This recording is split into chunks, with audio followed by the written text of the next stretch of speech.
조사들 팀 발표 시작하겠습니다. 중학교에 올라오면서 저희는 고카페인 음료를 마시는 학생들을 주변에서 쉽게 발견할 수 있었습니다. 이에 따라 실제로 얼마나 많은 학생들이 카페인을 섭취하고 있는지 알아보기 위해 저희는 오프라인 설문조사를 진행해 보았습니다. 그 결과 고카페인 식품이나 음료를 섭취해 본 경험이 있다에 약 86%가 그렇다고 답변하며 예상대로 많은 학생들이 카페인을 섭취하고 있다는 것을 확인했습니다.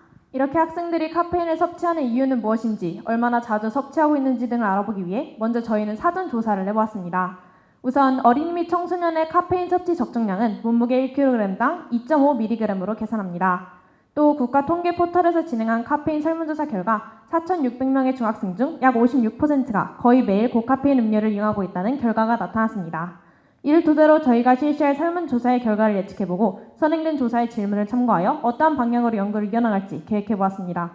저희는 중학생 300명을 대상으로 총 8개의 질문으로 구성된 설문조사를 6월 2주간 진행해 보았는데요. 그 결과를 분석해보니 약 80%의 청소년이 카페인을 섭취하고 있다는 것으로 나타났습니다. 많은 학생들이 초6, 중1 시기에 카페인 섭취를 시작했으며 커피를 통해 카페인을 섭취했다고 응답했습니다.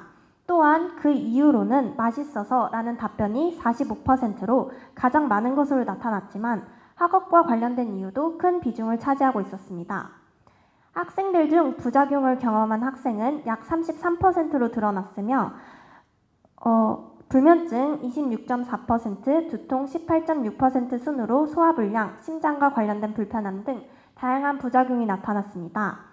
이러한 문제를 해결하기 위해 카페인을 섭취하는 대신 물을 섭취하거나 간식을 섭취하는 등 다른 방법을 시도해본 학생들도 33% 정도 있었습니다.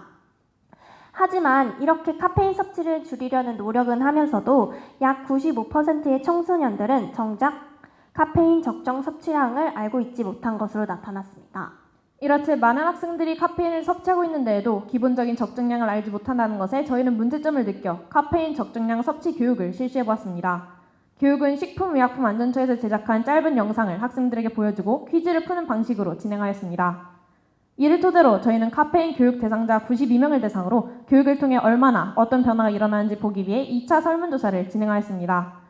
교육 전에는 약 65% 학생들이 카페인에 관한 교육을 받아본 경험이 없었지만 교육 후에는 교육 전보다 85% 증가한 약 90% 학생들이 카페인 일일 최대 섭취 권고량을 정확하게 답변하였습니다.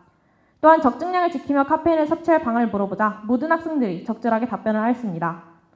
교육 이후 90% 이상의 학생들은 교육이 도움이 되었다고 답했으며 배운 내용을 실천하겠다는 의지를 전했습니다. 저희 또한 교육을 준비하며 카페인 섭취 적정량이나 주의사항 등을 자세히 알아볼 수 있는 기회가 되었습니다. 10분도 안 걸리는 짧은 교육으로 학생들이 카페인을 적정량 섭취하도록 유도할 수 있다는 것입니다. 만약 저희가 한 교육보다 더욱 전문적이고 구체적인 교육이 이루어진다면 더 큰 효과가 발휘될 것이라고 예상됩니다. 현재 청소년들의 카페인 섭취 교육은 흡연 음주, 다른 약물 등과 함께 묶어 교육되고 있습니다. 이는 80%가 넘는 학생들이 카페인을 섭취하고 있다는 것을 고려했을 때 카페인 교육의 중요성이 강조되지 않고 있다는 것입니다. 따라서 저희는 교육부가 1년에 2회 이상 카페인만 특정해서 건강한 섭취 교육을 의무적으로 실시할 것을 제안하며 이를 정책 제안서로 한국교육개발원에 제출할 계획입니다. 또한 현재 고카페인 함량 주의 문구는 후면에 작은 글씨로 어린이 임산부, 카페인에 민감한 분은 음용을 주의하십시오. 문구가 다른 영양 정보와 함께 표기되어 있어 구분이 어렵습니다. 이에 따라 실제로 저희는 더 크고 눈에 띄는 글씨로 어린이 임산부뿐만 아니라 청소년 또한 주의하라는 문구를 달 것을 제안합니다. 과거 2017년 미국의 한 고등학생이 고카페인 음료인 에너지 드링크 3잔을 마신 뒤 급성 부정맥으로 사망한 사건이 있었습니다. 평균적인 에너지 드링크의 카페인 함량이 약 250mg이라는 사실을 감안했을 때 이 학생이 청소년의 카페인 적정 섭취량은 약 125mg이라는 사실을 인지하고 있었고 카페인 교육을 통해 고카페인 음료를 마시기 전 카페인 함량을 확인하고 마셨다면 이러한 사건은 벌어지지 않았을 것입니다. 이처럼 청소년들에게는 음료 선택이란 자유권도 중요하지만 건강이라는 공공복리와 자신의 건강을 지키기 위한 알 권리도 필요합니다.